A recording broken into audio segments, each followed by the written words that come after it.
বন্ধুরা, মেয়েটি হঠাৎ দেখল তার ভদ্র সাদাসিধে কাজিন বোন বাড়ি থেকে কয়েক লাখ টাকা চুরি করেছে।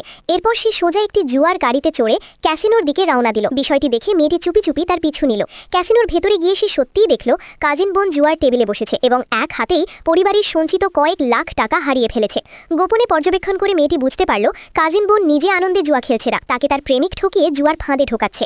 আর প্রেমিকটি তো টাকা শেষ হওয়ার পরও থামেনি, উল্টো কাজিনকে চাপ দিচ্ছে যেন সে কারো কাছ থেকে টাকা ধার করে আনে।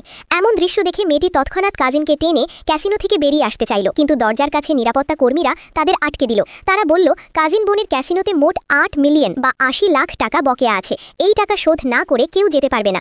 এই অবস্থায় মেয়েটির আর কোনো উপায় না দেখে সে নিজের সব টাকা বের করে বাজি ধরল, আশা করল একবার চেষ্টা করে ঋণ শোধ করতে পারবে। কিন্তু সে জানত না তার প্রতিটি কাজ গোপনে দেখছিল ক্যাসিনোর মালিক, যে মেয়েটিকে গোপনে ভালোবাসে। লোকটি বুঝে গেল এই খেলায় মেয়েটির জেতা অসম্ভব, তাই সে তার লোকদের নির্দেশ দিল খেলায় কিছুটা সুবিধে দিতে। ফলাফলও তাই, ডাইস খোলার পর মেয়েটি জিতে গেল।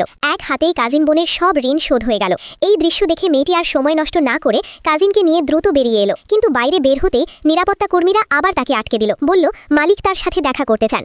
তখন মেয়েটি মালিকের অফিসে গেল। দরজা দিয়ে ঢুকতেই হঠাৎ তাকে টেনে কোলে তুলে নিল।